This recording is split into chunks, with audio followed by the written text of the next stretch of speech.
Welcome to I'm on a nonprofit board, now what? The legal governance lowdown for nonprofit board members and leaders, so you can come to the table ready to lead. Whether you're new to a nonprofit board or you've been serving for years, this information will help you confidently take your seat at the board table and continue to make a positive impact in our community. Powered by attorney volunteers, Pro Bono Partnership of Ohio strengthens our community by providing free business legal services and education to nonprofits. Links to more information about us and to additional resources on this topic are at the end of the presentation.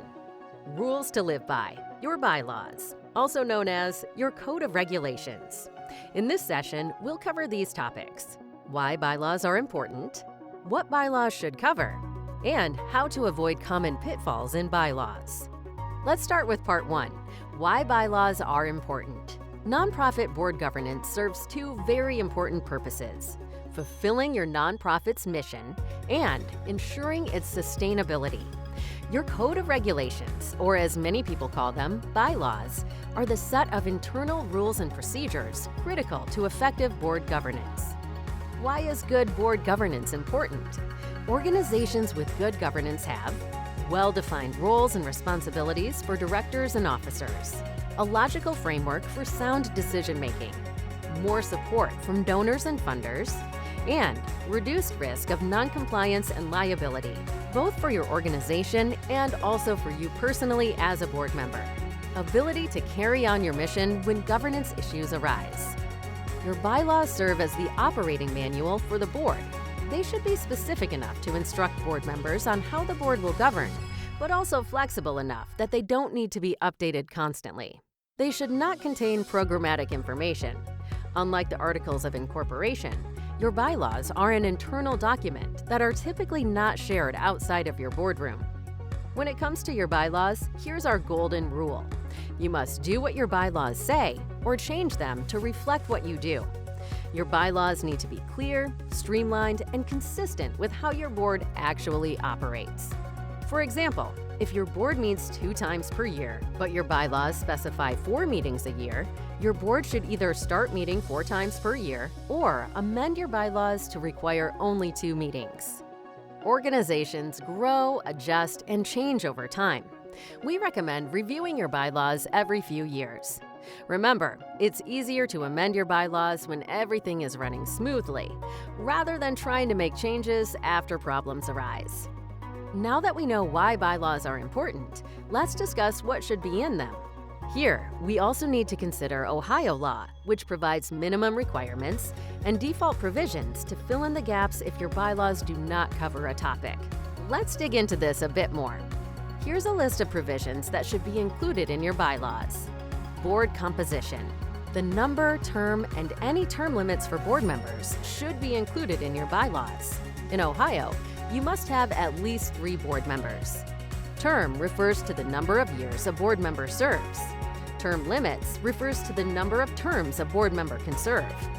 An example would be board members that serve 3-year terms and may serve up to 2 consecutive terms for a total of 6 years.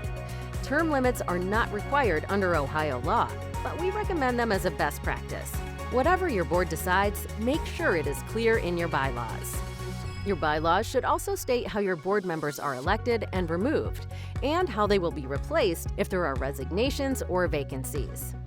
What if a board member is not fulfilling their duties, or, worse, is acting against the best interest of the organization?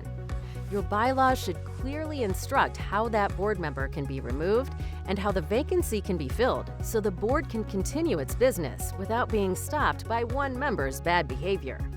Officers. Ohio law requires nonprofits to have 3 officers: a president or chair, a treasurer, and a secretary. Your bylaws may require your nonprofit to have more officers, such as a vice president. Meetings. Ohio law requires that your board meet at least once per year. Your bylaws can require that your board meet more often. Other common bylaws provisions are how board members must be notified of meetings, including special meetings, what constitutes quorum, or, in plain English, the minimum number of board members that need to be present for a board to take action in a meeting. Without a quorum, the board cannot vote or lawfully conduct business. whether board members can attend meetings virtually or by phone. Under Ohio law, virtual attendance is allowed unless the bylaws prohibit it. Can board members vote outside of a meeting? Unless your bylaws state differently, yes, board members can vote outside of a meeting, but the vote must be unanimous and agreed to in writing by every single board member. For more information about meetings, check out the session in this series entitled Call to Order: How to Prepare for and Run a Board Meeting. Committees. Your bylaws can provide for the creation of committees. Committees allow for the delegation of part of the board's work to a smaller group. Some common committees include executive, finance, and governance. Indemnification. Your bylaws can provide that your organization will reimburse board members if they are sued in their capacity as a board member. Make sure to coordinate this with your insurance agency so that indemnification is limited to what is covered by your directors and officers' insurance policy. Amendments. Finally, bylaws should include a mechanism to amend them when updates are needed. Let's move on to Part 3 to discuss some common pitfalls when it comes to nonprofit bylaws.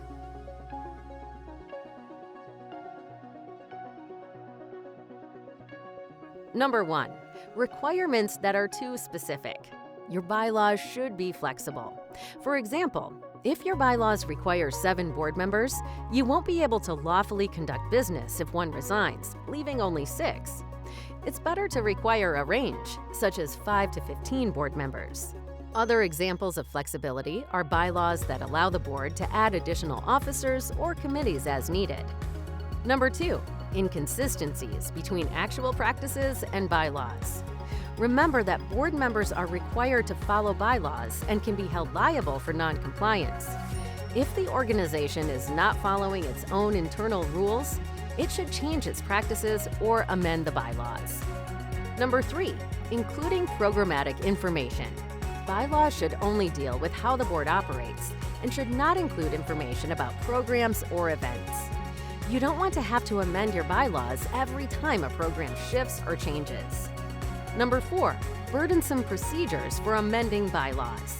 Bylaws need to stay current with your organization's practices and should be reviewed every few years. When updates are needed, you don't want the process of amending them to be too complex. For example, requiring a supermajority or multiple meetings for votes to amend the bylaws can make the process cumbersome and time-consuming. We recommend having flexible bylaws that don't require constant updates, but when needed, can be amended by a simple majority vote of the board. Remember, no matter how big or small the board and organization, these rules and best practices apply. By following them, your organization will have bylaws that are clear, flexible, and consistent. This will help your board operate smoothly so it can focus on fulfilling your organization's mission and sustainability. Pro Bono Partnership of Ohio is here to help. We regularly draft bylaws and advise on board governance issues and best practices, and our legal help is free. See below to see if you qualify for our services and to fill out our simple Request for Legal Services today.